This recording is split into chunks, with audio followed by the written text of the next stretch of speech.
the both of you do this to me? I have spent years asking myself one question that still keeps me awake at night. How do you recover after discovering that the happiest day of your life was built on the biggest mistake you never knew had happened? Imagine standing in front of hundreds of smiling guests, promising forever to the man you believed was your soulmate, only to discover that the person holding your hands, looking into your eyes, and promising to love you forever was his identical twin brother.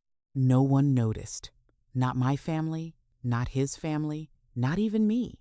And by the time the truth finally surfaced, my heart belonged to the wrong man. What followed wasn't just a wedding gone wrong.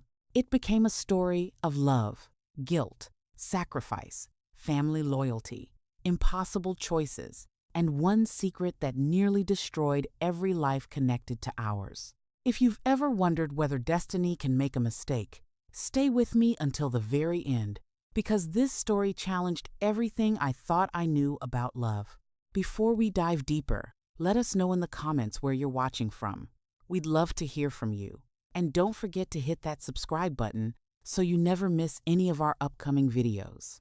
People often believe that love begins with certainty, but mine began with certainty and ended with questions I never imagined asking. My name is Charlotte Bennett, and until I was 29 years old, I believed life rewarded careful planning. I was the daughter of two school teachers in Asheville, North Carolina, raised to believe honesty could solve almost anything. I organized every part of my life with color-coded calendars, handwritten lists, and plans stretching months into the future. Friends joked that I probably scheduled my own surprises. They weren't completely wrong. I believed that if you loved deeply enough, prepared carefully enough, and trusted the right people, life would eventually unfold exactly as you expected. That belief carried me through college, through the difficult years building my career as an architectural designer, and eventually into the arms of the man I believed was the greatest blessing I had ever received. His name was Landon Brooks, and for nearly 4 years, he convinced me that forever wasn't just a beautiful idea. It was something we were already living, one ordinary day at a time. Landon had a calm confidence that made every room feel quieter the moment he entered it. While I analyzed every decision, he trusted his instincts. Where I searched for perfect words, he smiled and somehow said exactly enough. He remembered birthdays without reminders, sent flowers for reasons that didn't require anniversaries, and somehow made even grocery shopping feel like an adventure. People admired him because he listened more than he spoke. I admired him because I felt completely safe around him. Looking back now, I realize safety can sometimes make us overlook details we would otherwise notice. When your heart is convinced it has found home, your eyes stop searching for signs that something may be different.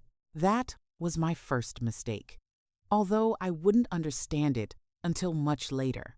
There was one part of Landon's life that always fascinated everyone who met him. He had an identical twin brother named Logan Brooks. They looked so remarkably alike that strangers often confused them within seconds. The similarities were almost impossible to believe.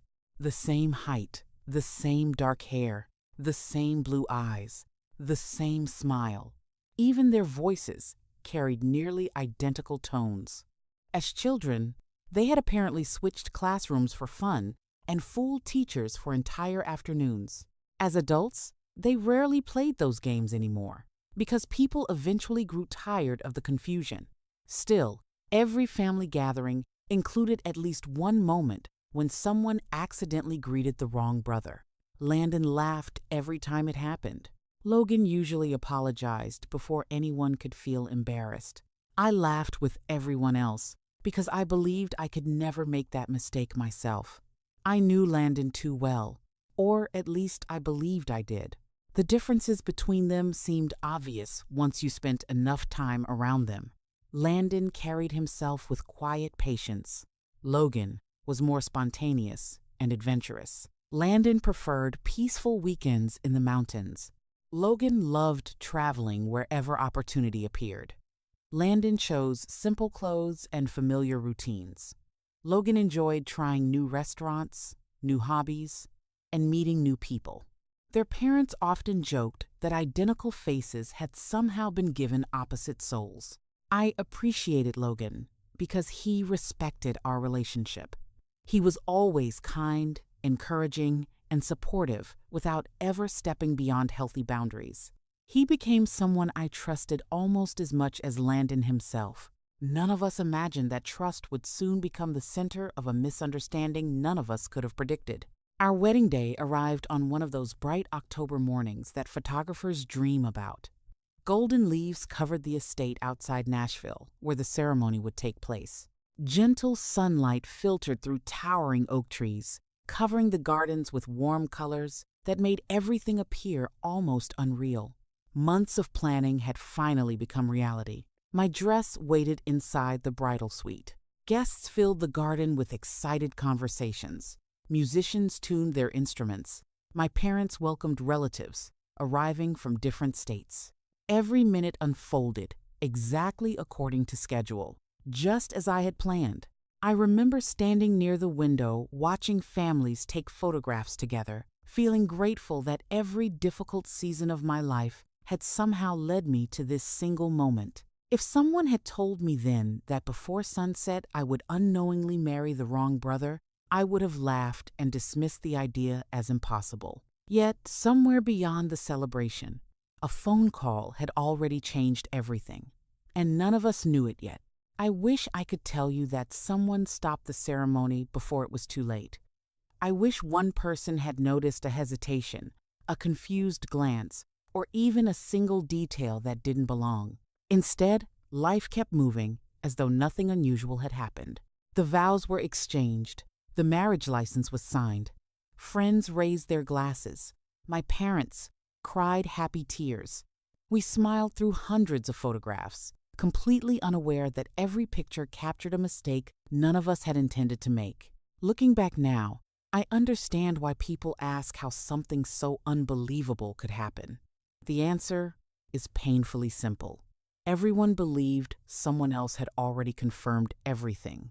In the middle of celebration, assumptions became stronger than questions, and by the time the celebration ended, I was legally married to Logan Brooks, instead of the man I believed I had been waiting for all those years.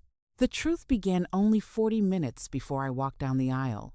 Landon received a frantic phone call from the state police. His father and mother had been driving to the venue when another driver lost control on a rain-slick highway several miles away. Their vehicle avoided the worst of the collision, but his father suffered a serious head injury and was rushed to the nearest trauma center. Landon didn't hesitate. He grabbed his jacket and drove straight to the hospital, believing he would return before the ceremony began. He called his younger brother Logan and begged him to keep everyone calm until he got back. No one wanted to tell me the truth before the ceremony because they feared I would panic, and the wedding would collapse before anyone knew whether Richard Brooks would survive. They believed they were protecting me for just a few minutes. Those few minutes became the biggest turning point of every life connected to ours. Logan later admitted that he never intended to stand where his brother should have been. The wedding coordinator recognized him from a distance and assumed Landon had simply changed into a different jacket. After returning from outside, guests continued arriving. The minister asked whether everyone was ready. My father announced that it was time. Logan tried explaining the situation to Landon's uncle, but another relative interrupted, insisting everything was already behind schedule. Every second became more chaotic than the last. Then my music began playing. Logan looked toward the entrance and saw me stepping into the garden, smiling through happy tears as I held my father's arm. He told me months later that the moment he saw me walking toward him, his entire body froze. He wanted to stop everything. He wanted to shout my name and tell everyone the truth. But with hundreds of eyes fixed on us, words refused to come. One delayed explanation became another, until the ceremony crossed a line none of us realized had already been crossed.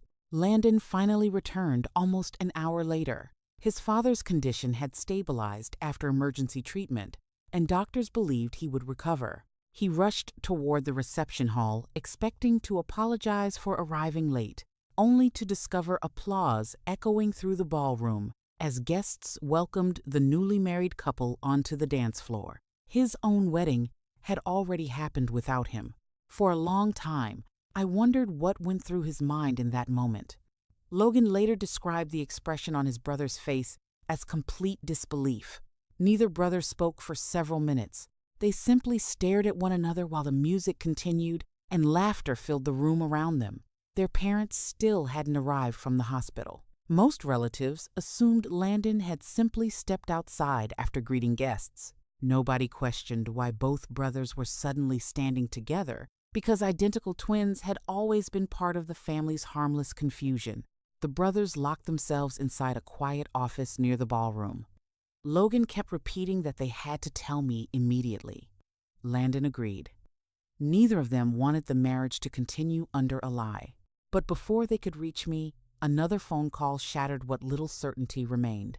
Their mother explained that Richard had suffered unexpected bleeding and was being prepared for emergency brain surgery. Doctors needed immediate consent from both sons because of complications involving previous medical directives. The brothers left the reception together. Before anyone noticed they were gone, family members quietly told guests there had been another medical emergency involving the groom's parents. Everyone accepted the explanation without question. I accepted it too. I believed my husband had rushed to support his injured father. I had no reason to think anything else. The following morning should have been our honeymoon flight to Maui. Instead, we spent the day inside the intensive care waiting room, surrounded by exhausted relatives praying for Richard Brooks to survive another operation. During moments like that, weddings suddenly feel unimportant. Logan remained beside me almost every minute, comforting me whenever I worried about his parents. Every gesture felt gentle and thoughtful. He noticed when I hadn't eaten. He quietly brought coffee before I realized I needed it. When I finally broke down after speaking with Richard's surgeon, he sat beside me without trying to fill the silence with empty promises. He simply stayed. I remember thinking how deeply marriage had already changed him. I believed I was seeing a new side of Landon, a side hidden beneath years of confidence and charm. What I was actually seeing was Logan's heart, and without realizing it, I was beginning to fall in love with qualities I had never expected. Days turned into weeks as Richard slowly recovered. The honeymoon was postponed indefinitely, and our new life together began under extraordinary circumstances. Friends joked that surviving such a difficult first month would make our marriage stronger than most. They had no idea how painfully true those words would become. Logan lived every day carrying a secret that grew heavier with every sunrise. Several times I caught him staring at our wedding photograph with an expression I couldn't understand. More than once he opened his mouth as though he wanted to tell me something important before quietly changing the subject. I assumed the pressure of nearly losing his father had left emotional scars that simply needed time to heal. Instead of questioning him, I loved him more. Every act of kindness, every thoughtful gesture, every quiet conversation drew me closer to the man I believed I had married. Without knowing it, my heart had chosen Logan completely, even while my mind still believed he was Landon. About 6 weeks after the wedding, Richard was finally well enough to return home. The entire family gathered for a small celebration at the Brooks estate. It was the first evening since the wedding that everyone appeared genuinely relaxed. Laughter returned to the dining room. Stories filled the table. For the first time in weeks, I believed our lives were finally returning to normal. Then, while helping Richard organize old family photo albums after dinner, a folded document slipped from the pages and landed at my feet. I bent down to pick it up, expecting another family photograph. Instead, I found myself staring at a hospital visitor log, dated the morning of my wedding, and the signature at the bottom belonged to Landon Brooks, recorded at exactly the same moment I had been standing at the altar saying my vows. I remember my hands turning cold before my mind could even understand why. There are moments in life when a single piece of paper carries more weight than an entire lifetime of memories. As I stared at the hospital visitor log, I read Landon Brooks' signature again and again, hoping my eyes had somehow betrayed me. The date was correct. The time was unmistakable. According to the hospital records, Landon had signed into the intensive care unit just 6 minutes before I walked down the aisle. That couldn't be possible. My husband had been standing beside me at the altar. I had looked into his eyes, held his hands, slipped a wedding band onto his finger, and promised to love him for the rest of my life. Yet the document resting in my trembling hands insisted that the man I believed I had married had been somewhere else entirely. I tried convincing myself there had to be another explanation. Perhaps the hospital had made an error. Perhaps Logan had signed his brother's name. Perhaps I simply wasn't thinking clearly. But deep inside, a quiet voice I had ignored for weeks finally began asking questions my heart had been too afraid to hear.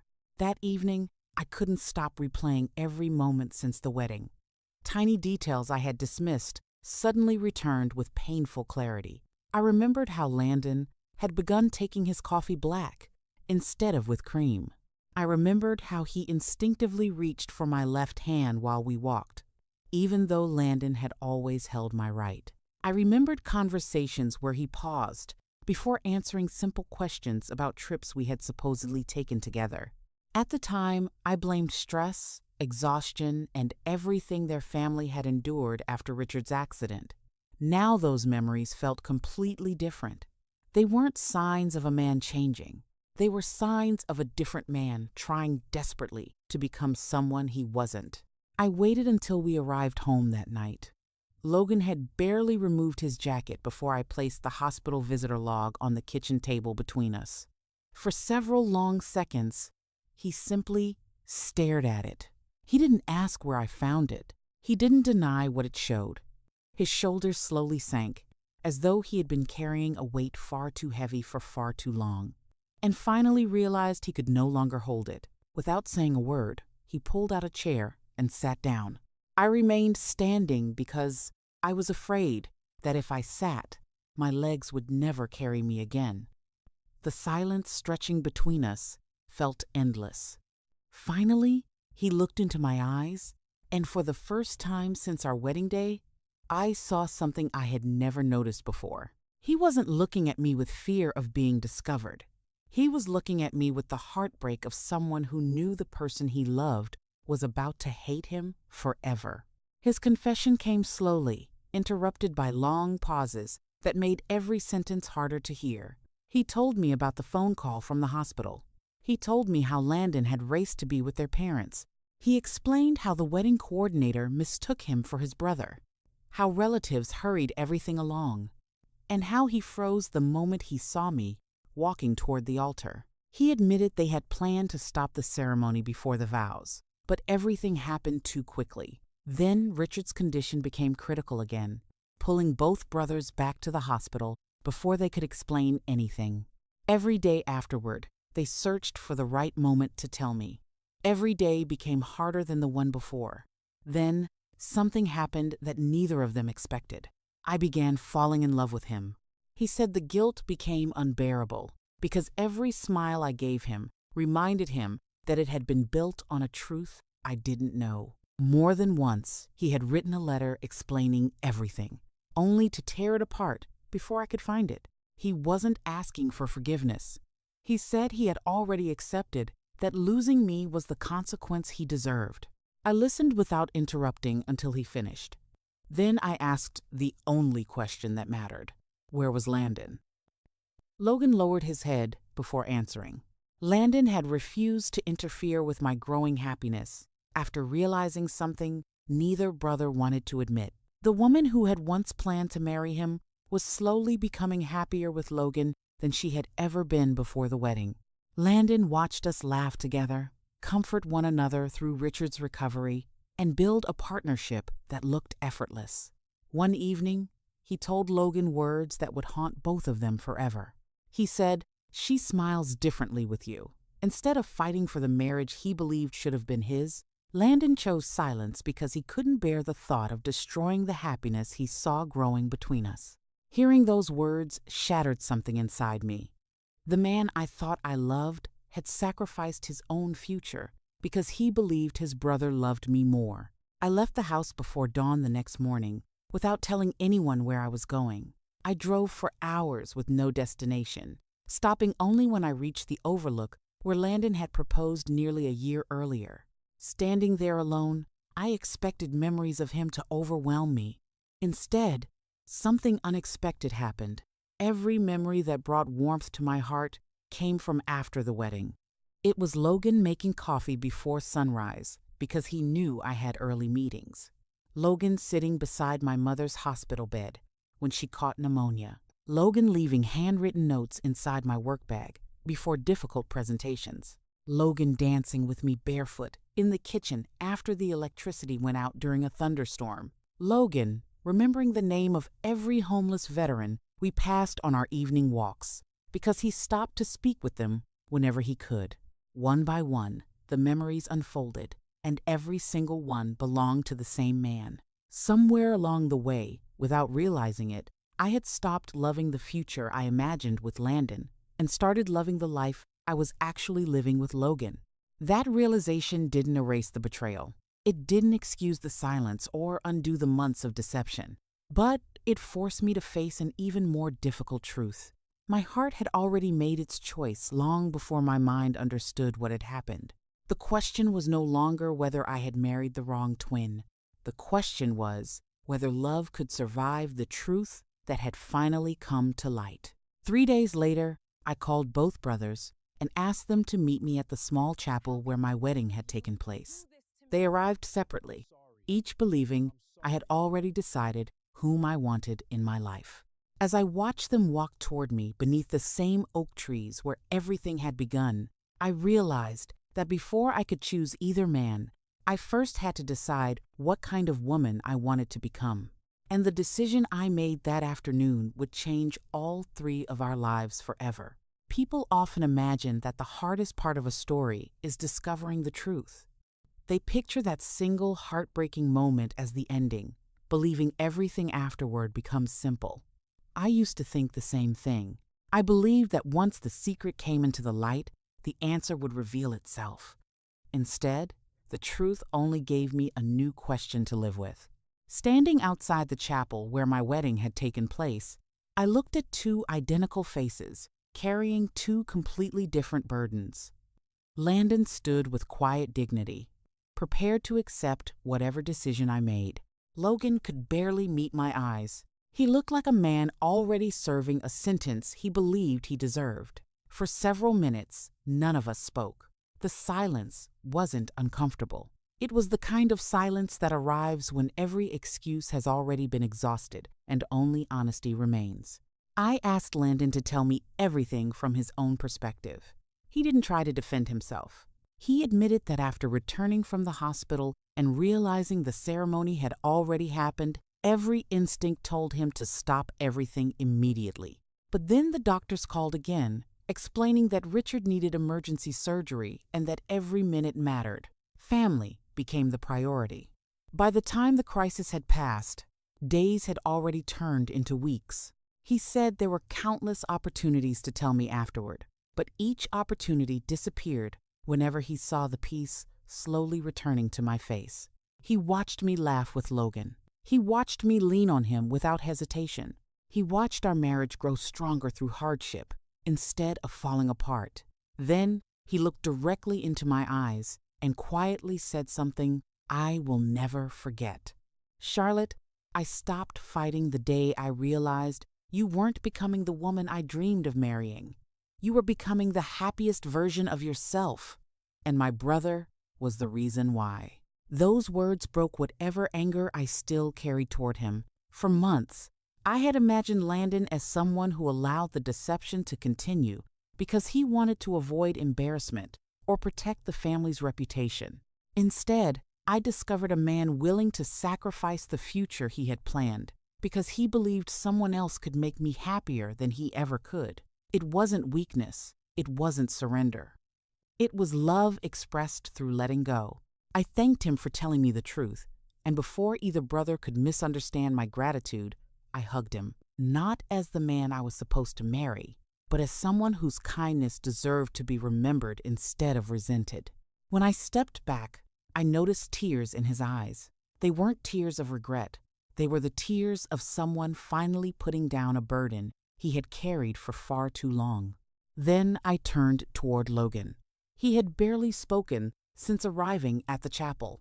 Every emotion on his face seemed to say the same thing. He expected me to end our marriage. Before I could speak, he reached into his jacket pocket and handed me a folded envelope. Inside were divorce papers already signed with his name. My hands froze. Logan told me he had spent the previous 2 nights meeting with an attorney because he wanted to give me back the future that had been taken from me. He said I deserved the freedom to choose the life you were supposed to have before one terrible day changed everything. Then he looked away and quietly added, "I never wanted to keep you because of a mistake. I only wanted one chance to love you the way you deserved. There was no attempt to convince me to stay. No dramatic speech. No promises that everything would somehow work itself out. He loved me enough to let me leave, if that was what would finally make things right." I unfolded the papers slowly before looking back at him. Then, without saying a word, I tore them into small pieces. The wind carried the fragments across the chapel steps as both brothers watched in complete disbelief. I walked toward Logan until only a few inches separated us. My voice trembled, not because I was uncertain, but because I had finally found the words that had been waiting inside me. I told him that I had spent days trying to separate the wedding from the marriage, the mistake from the love, and the promise from the person who had honored it every single day afterward. Somewhere between hospital waiting rooms, sleepless nights, quiet breakfasts, family struggles, and ordinary afternoons, I had fallen in love with a man who never stopped putting my happiness ahead of his own. I hadn't fallen in love with him because of confusion. I had fallen in love with him because of who he was when nobody was watching. I looked at Landon one last time and thanked him for showing me that genuine love isn't measured by possession. Sometimes it is measured by the courage to step aside when you know someone else's happiness matters more than your own. He smiled through tears and simply nodded. Then he walked away without looking back. It wasn't the ending he had imagined, but it was one he accepted with remarkable grace. Months later, he accepted an opportunity to lead an engineering project in Seattle. Before leaving, he hugged both of us and joked that perhaps putting a continent between identical twins would finally stop people from confusing them. We laughed harder than we had laughed in months. For the first time since the wedding, the laughter wasn't hiding pain. It was making room for healing. Logan and I spent the next several months rebuilding everything from the ground up. We asked a judge to correct the legal complications surrounding the ceremony, making sure every document reflected the truth. Then we decided to do something neither of us had expected. We planned another wedding. This time, there was no grand estate, no orchestra, no elaborate decorations, and no pressure to create a perfect day. We invited only our closest family and a handful of friends to a small lakeside chapel in the mountains of North Carolina. The chairs didn't all match. A light breeze kept flipping the pages of the officiant's notes. Someone's little niece scattered flower petals at completely the wrong moment, making everyone laugh. It was wonderfully imperfect. As I walked toward Logan, there was no uncertainty in my heart. Every step carried confidence, because this time I knew exactly whose eyes were waiting for me at the end of the aisle. When I placed the ring on Logan's finger, I realized something I had spent months trying to understand. Destiny hadn't forced me to choose between 2 identical brothers. It had asked me to look beyond appearances and discover the difference that only the heart could recognize. Faces can be identical. Voices can sound the same. Even names can be confused. But character cannot be copied. Kindness cannot be borrowed. Sacrifice cannot be imitated forever. Those are the things that reveal who someone truly is. Years have passed since that extraordinary season of my life, and every anniversary, someone eventually asks the same question after hearing our story. Do you ever wish the mistake had never happened? I always smile before answering, because the question itself misunderstands everything. I don't celebrate the confusion. I don't celebrate the pain or the months of silence that should never have lasted so long. Those memories will always remind me how fragile trust can be. But I also can't pretend that erasing that day would have given me the life I have now. If the wedding had unfolded exactly as planned, I might have spent years believing I had found my perfect future without ever discovering the man who truly understood my heart. So when people ask whether I married the wrong twin, my answer is always the same. No, I married the right man. I simply met him in the most unexpected way imaginable. And sometimes, the greatest love stories aren't the ones where everything goes according to plan. They're the ones where two imperfect people find each other after life changes the script. If this story touched your heart, take a moment to let us know what you would have done if you were in Charlotte's shoes. Would you have stayed with Logan? Or do you think she should have chosen Landon? Share your thoughts in the comments, because we'd love to read every perspective. If you enjoyed this story, please give this video a thumbs up, subscribe to the channel, and turn on the notification bell so you never miss another unforgettable story. We bring you emotional, thought-provoking stories that stay with you long after the video ends. And before you go, click on the next story appearing on your screen right now. If this one kept you watching until the end, we have another incredible story waiting for you. Thank you for spending your time with us, and we'll see you in the next story.